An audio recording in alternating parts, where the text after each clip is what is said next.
This is for all my WWE fans. What's up? Hey, for real, all the wrestling fans around the world, man. We just want to talk a little bit more wrestling with y'all guys, man.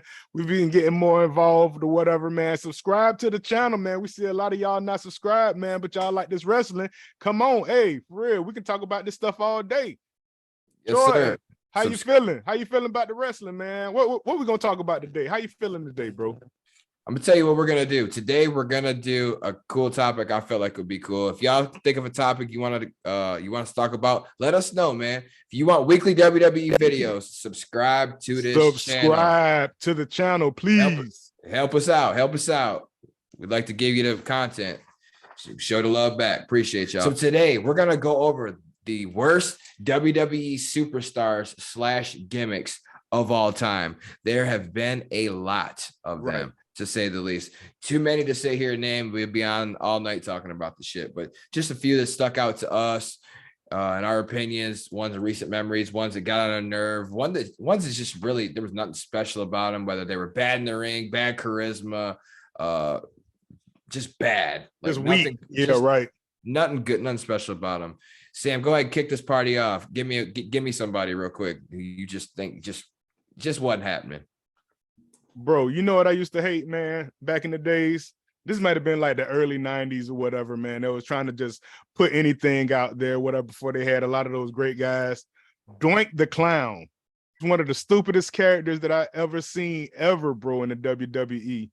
For real, he had the freaking water coming out of his flower and this evil clown concept. I guess he was supposed to be like the Stephen King movie, but man, bro, like, and what I researched is they had 11 different Doink the Clowns in the WWE, bro. Even Jeff Jarrett was Doink the Clown at one point in time. Chris Jericho was Doink the Clown at one point in time, bro. Like, it's so stupid, bro, that they kept this concept for so long, bro, for real. And man, I've never seen a Doink the Clown shirt ever anywhere that I've ever been. I've never seen a Doink the Clown sign, whatever, in the crowd or anything, bro. Like, Doink the Clown was the worst person they could have ever did in WWE history, bro. I don't know about the worst, but it was nothing definitely that I ever cared to see about Doink the Clown. The guy who is mostly known for him, Matt, I forget his last name, but he died a couple years ago. Not too long ago. Mm-hmm. Yeah, so RIP to him. But yeah, I'm with you. I was never really fond of the Doink the Clown. What I have comes to mind is Heath Slater, bro. The one man band, baby. Yes, dude. Let me tell you something. He was an absolute joke. The gimmick sucked. It didn't matter what they were trying to do with him. He sucked. 1-man band, 3-man band sucked. And what do you know? Jinder Mahal and Drew McIntyre ended up becoming world champions. At least it wasn't Heath Slater, because I definitely wouldn't be on here talking about wrestling right now. I'm telling you, he wasn't terrible in the ring like Heath Slater wasn't. He had some talent, but it's just there was nothing about him that was. Every time he come out and wrestle, when I'd watch it, dude, I'd just go to the bathroom and go make some food or something. He was terrible. This next person or whatever got his stuff together, whatever, later on, but his first character was freaking awful, bro. Isaac Yankem, DDS. Kane. Yeah. Kane, the first version of Kane, bro. Oh my God, it was the worst, man, with the dirty shirt, whatever. He used to come with the drill in his hand.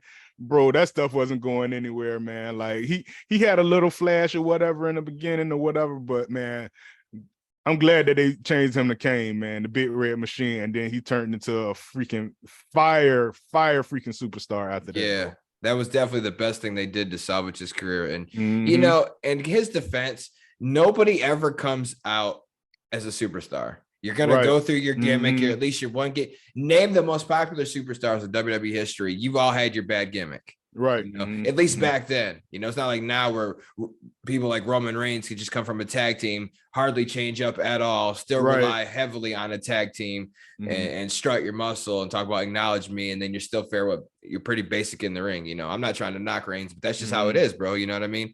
Like, you think about it, The Rock had a different gimmick that wasn't how to Rocky Maivia. Yeah, Hunter Hearst Helmsley with the, you know what I'm saying? Like, they all had that little dumb shit. You know what I'm saying? They all stunning Steve Austin before he was Stone Cold with the long blonde hair and shit. Like, they all had their gimmicks, man. Like, that was bad. So yeah, that was definitely something they did to save Kane.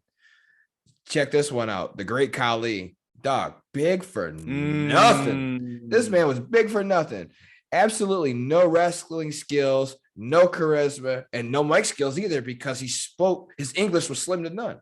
Like he couldn't conduct a promo, couldn't do this, couldn't do that. And it got to a point where he couldn't wrestle safely because like he was injured other wrestlers. So like, they tried to bring him on as a top dog at first size, all of that, but it couldn't happen because he had no skills. He couldn't really work with nobody. Nobody liked working with him. They ended up just starting to bring him in as like a prop, as like something fun. It was something, whatever, but it just wasn't happening, man. It wasn't happening with the great Khali. He was bad. I got another one, man. One of Vince McMahon freaking worst freaking people that he brought in. Do you remember Kamala, the Ugandan giant, the one that looked like Rick Ross, bro? The big fat dude or whatever that was like African with no shoes on and shit, whatever, that wouldn't even talk. He'd be like all the time. You remember Kamala? That was before my time. I know who he is, bro. Though. Freaking Kamala, man. They had this man barefooted to the ring, bro, for real, with the face paint. Got the bone in the nose, bro. Like for real, like the worst freaking. Oh my goodness! But he was like 6'7", like 400, just big, fat, and sloppy, bro. Like no agility, no nothing, bro. For real, just like nothing. I couldn't even believe that stuff, man. It was like a freaking racist joke or something, man. Kamala, the Ugandan giant. Yeah, it's crazy. All of them, all these cats they bring in just because they're big and they can't move and they can't do nothing either. Viscera was another one. Yeah, that was another one. Big Daddy V. Right. Again, big for nothing. No skills, no movement in the ring. No gimmick ever really worked for it, man. It was just dumb. But speaking of barefoot too, what's this new clown? This Riddle. This dude's a joke to me. Let me tell you something. This stupid stoner mentality does nothing for anyone in the professional wrestling industry, bro. Right. It's just not working. To me, he's boring in the ring too. I don't really care for none of that shit. And I can't understand why he's still around as like being pushed like with tag team with Sami Zayn and Kevin Owens and all that shit, beefing with the bloodline. Like Riddle is that dude, said no one ever. Right. Like, come on, man. Not to mention, you're being barefoot in the ring. That's so fucking disgusting. Put some shoes on. That's disgusting, bro. Jesus Christ. That's God, that's disgusting to me. Flipping his flip-flops off into the crowd and shit. Come on, bro. Get that shit out of here, man. Damn. Another one. Freaking Dominic Mysterio, bro. Rey Mysterio's son. Dominic? Oh my goodness. He is the worst, bro. He is the worst. Bro, he is the worst, man, with promos, everything, bro. Like he is not nothing exciting at all, bro. For real. Like he be forgetting his lines. Like he don't know what the hell to say, bro. Like for real, man, the crowd be killing his ass or whatever. He has ring talent though. He has talent in the ring though, as a performer. Bro, but he is not that guy, bro. He is not that guy, man. The how they brung him on or whatever as Rey Mysterio's son. Bro, they actually had a match. Rey Mysterio and Eddie Guerrero had a match or whatever for custody of Dominic Mysterio, bro, one time. Bro, this junk is so crazy. So you always been a prop, bro. I mean, he can wrestle a little bit, bro, but like how they bring you on or whatever, like, man, you're not doing it, bro. You're not doing it, man. Dominic Mysterio, bro, for real. You gotta switch that shit up, bro. Wear a mask or something. I don't know. Something. Gotta be something. And he came out and won at WrestleMania. That was well, I don't know. He's really young still too, man. So I mean, it might just take some time for him to like come into something his own if they give him like more free will. You never know, man, because when you're so young, like if somebody would have told me, because Cody Rhodes now he's 37, when he came into the WWE and like part of Legacy and all that shit, like even before that, if you would have told me he was going to be a main guy one day, I would have told you you're out of your fucking mind with the talent they had. Like there was just no way. So it might just take him some time, but yeah, I feel you. It's always harder for the sons of the great ones, man. Right. You know what I mean? It's always hard, man, because no matter what you do, you're never going to be your dad. Right. Like no matter what you do. And that's why I respect Shane McMahon so much, because he never had to do none of the crazy shit he did, but he felt like he had to prove that just because he was Vince's son. And like, I'm not just a rich kid. Like I'll do any of this shit you motherfuckers are doing. I'll jump over here. I'm jumping off the tail. I'm doing this. Like, that's why I love Shane McMahon, bro. Like, yeah, me too. I always had to prove that shit. And that's awesome. But it's always harder when your dad is crazy, more like one of the best, you know what I'm saying? But yeah, I hear you on that. How about somebody call my mama? Brodus fucking Clay. You remember him? Oh my God. Yeah, I remember Dude, him. someone call that man's mama and tell her that man sucked, bro. God damn, he was terrible. Dude ain't shit as a wrestler, bro. Like, you met years ago, he had like a WrestleMania moment where he came out and he did a dance, and like he came out, he said, "Hey, mama, did bro this." And then you had a bunch of old ladies come out and they were shaking that ass and shit, and they were dancing to his song. Somebody called my mama, which he ripped off from Ernest the Cat Miller. You know what I'm saying? Like, everybody seemed to forget that, but whatever. But you know that WrestleMania moment was not planned. That happened because John Cena faked the bathroom break because that was his buddy and he wanted to give him some airtime. So they had to kind of like, you know, they had to improvise. Yeah. And that gave him his WrestleMania moment. But that came out in an interview, though, that he was talking about. But I was like, damn, Cena, you certain superstars you refused to like put over or whatever, but you gave him that. He didn't deserve that. Right. I spit in the face of people who don't want to be cool.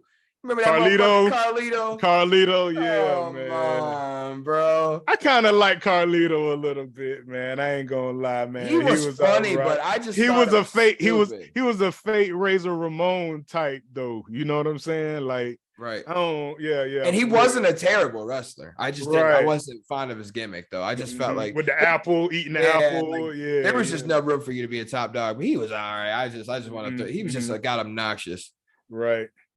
So, bro, even I got another one from back in the day. Dog, you remember the Brooklyn Brawler? They used to get his ass whipped every freaking Saturday, Sunday night, man. He was the one guy that people would come in. It'd be like somebody like Bret Hart, or it'd be like somebody like big, maybe like Goldberg or something. And the first guy you fight is the Brooklyn Brawler, dog. He used to have like a tore up t-shirt, tore up jeans, this and that, white guy, whatever, man. He'd be ready to whip your ass or whatever, dog. This man probably took the most L's. I think he won one fight, dog, in like 300 fights, bro. The Brooklyn Brawler, bro. That shit used to be crazy, man. You got to check that shit out, bro. The Brooklyn Brawler, bro. I think he won one fight, dog, out of like 300 or something fights. Every week, dog, they had a Brooklyn Brawler on the show, bro. Probably like first or second, you know what I'm saying, card or whatever. Brooklyn Brawler.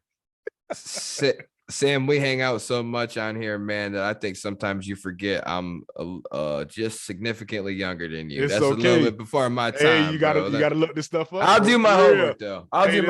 This ain't just for you, man. This for the fans, man. Shout out to the fans out here, shout man. out. Subscribe to the channel, y'all. Subscribe. Check this. I had a couple more for you. How about fucking Fandango? What? Oh, man, you're right. Ballerina dude in wrestling. Whatever. Okay. I'll keep that one there. How's he still signed to the active roster? I don't know. And how about that stupid dumbass? Remember him? Oh yeah. Cobra Santino Marella. Dude, every time this dude used to come out, I'd be like, dude, this guy sucks. Let's go take a piss. Like The Rock used to say.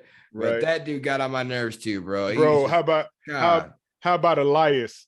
How about Elias, whatever, playing the guitar and shit, man? Like, oh man. Then he switched it to Eli. I think he was Eli or whatever. They had to switch him up or whatever. Like, oh, he got a twin brother now. I'm like, bro, come on, man. This man tripping right now, bro. Like, that stuff just don't roll, man. It was funny a little bit or whatever, but that stuff don't freaking go. That's crazy. You know, another crazy one that was the last one I got was that can definitely be interpreted different nowadays. You couldn't do this shit no more, but Eugene. You know what I'm saying? You go out and then your gimmick as a person with a mental disorder. You do that shit now, dude. They probably try to cancel WWE. Like, there's no, because then you'd show up in person or whatever, and then you would be perfectly fine. You're not challenged, like, come on now, man. Like, that could be interpreted way bad nowadays, bro. That could be interpreted very bad nowadays. But yeah, that was a bad gimmick from the go. And he was nothing special in the ring either. They had no business bringing him on there, man. Right. They really didn't. Yeah, it's man, that's a lot more, man. That's a lot more. Bo Dallas. You remember Bo Dallas? Yeah, that's Bray Wyatt's brother in real life. Oh, for real? Yeah. He's trash as hell, man. For real. He didn't last too long. Though. Yeah, he didn't last too long. Shout out Bray Wyatt, man, for real. The Fiend. The unemployed Fiend. Hey, man, he'll be all right. He sucks. He's right where he belongs. Who y'all got? Worst gimmicks, worst superstars of all time. Like, comment, subscribe to this podcast for weekly wrestling videos, y'all.